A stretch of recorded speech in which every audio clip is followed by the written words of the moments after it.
রাসূলুল্লাহ বলছেন ওই সময় as-সাবিরু মিনহুম আলা দীনিহি কাল কাবিদ আলাল জামার, তখন দ্বীনের উপরে ঈমানের উপরে টিকে থাকা হাতের মাঝে আগুনের কয়লা রাখার মতো কঠিন হবে।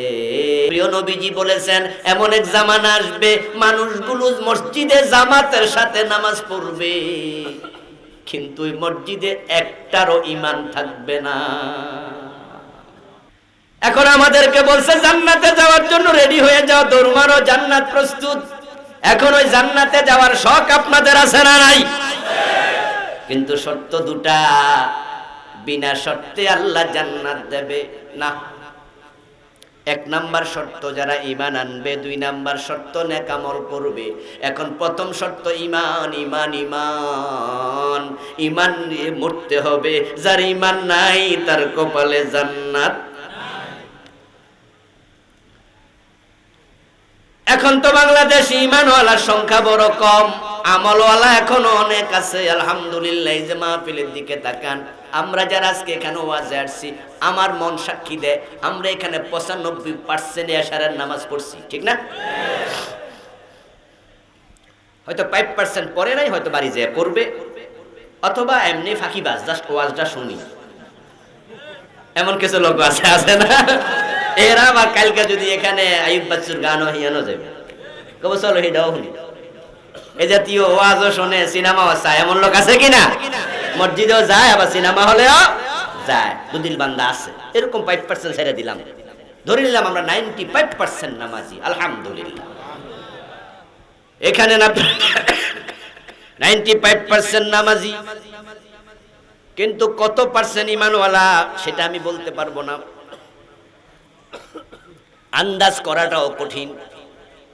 এই যে 95% আমি বললাম, আমি কি আন্দাজ করলাম নাকি আমি শিওর? কোনটা? নিশ্চয় আমি আন্দাজ করছি। 95% নামাজি এই মাহফিল, এটা আমার আন্দাজ, কিন্তু ঈমানদার কত পার্সেন্ট এটা আমি আন্দাজও করতে পারবো না, কারণ ঈমানওয়ালার সংখ্যা বড়ই কম, বড়ই কম। قال النبي صلى الله عليه وسلم يأتي على الناس زمان يجتمعون في المساجد ليس فيهم مؤمنون। প্রিয় নবীজি বলেছেন এমন এক জামানা আসবে মানুষগুলো মসজিদে জামাতের সাথে নামাজ পড়বে, কিন্তু ওই মসজিদে একটারও ঈমান থাকবে না।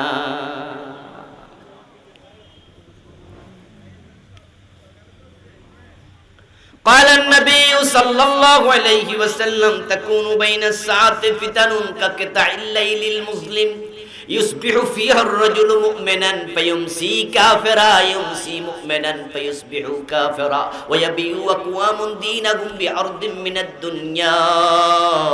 আমার রাসূল ভবিষ্যৎবাণী করে গেছে 1400 বছর আগে, কিয়ামত যখন আগাবে, কিয়ামতের আগে এমন ফিতনা আসবে, অন্ধকার রাতের অন্ধকারের মতো ফিতনা আসবে। মানুষ সকাল বেলায় মুমিন থাকবে, সন্ধ্যা বেলায় কাফের হবে, নামাজি থাকবে, ঈমানওয়ালা থাকবে না। অন্য হাদিসে রাসূলুল্লাহ বলেন ওই সময় as-সাবিরু মিনহুম আলা দীনিহি কাল কাবিদ আলাল জামার, তখন দ্বীনের উপরে ঈমানের উপরে টিকে থাকা হাতের মাঝে আগুনের কয়লা রাখার মতো কঠিন হবে। ওই যুগ এসে গেছে রে ভাই, ওই যুগ এসে গেছে।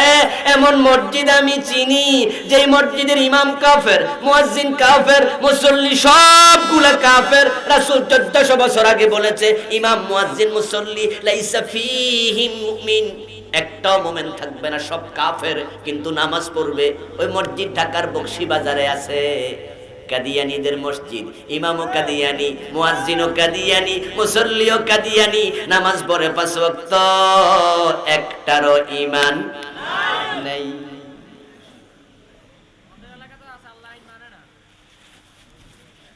কথা বলবে না, সাইড টক করো না ভাই। কাদিয়ানীর জন্ম 1835 সনে, কত সনে? মৃত্যু 1908 সনে। 1835 মানে আল্লাহর হাবিব সাল্লাল্লাহু আলাইহি সাল্লাম যে ঘোষণা দিয়েছিলেন তখন কারো 1200 বছরের মতো পরে, আজ থেকে 188 বছর আগে কাদিয়ানী বেটাটা দুনিয়াতে এসেছিল। রাসূলুল্লাহর জন্ম তো আজ থেকে 1400 বছর আগে। এই গোলাম আহমদ কাদিয়ানের জন্ম না হলে মানুষ কাদিয়ানি হইতো না, ঠিক না? আর যারা কাদিয়ানি হইয়া কাফের, এগুলো একটাও কাফের থাকতো না। হিন্দু তো কাদিয়ানি হয় না, বৌদ্ধ তো কাদিয়ানি হয় না, ইহুদি কাদিয়ানি হয় না, খ্রিস্টান কাদিয়ানি হয় না। যারা কাদিয়ানি হয় সবাই কালেমাওয়ালা, ঠিক না? সবাই পড়ছে লা ইলাহা ইল্লাল্লাহ। কাদিয়ানিদের আজানের মাঝে লা ইলাহা ইল্লাল্লাহ নাই? আজান কিন্তু এটাই দেয়। নামাজ 5 ওয়াক্তই পড়ে, হিন্দু বৌদ্ধ তো নামাজ পড়ে না।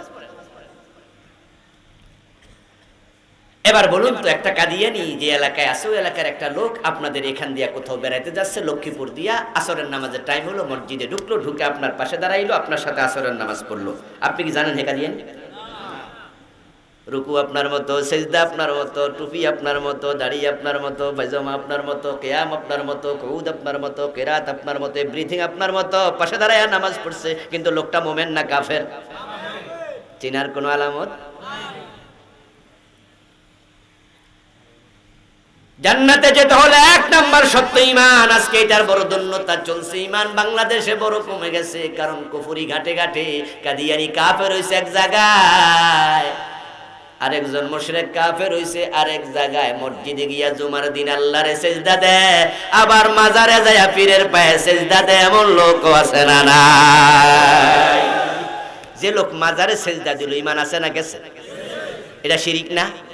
শিরিক করলে ঈমান থাকে, কুফর করলে ঈমান থাকে।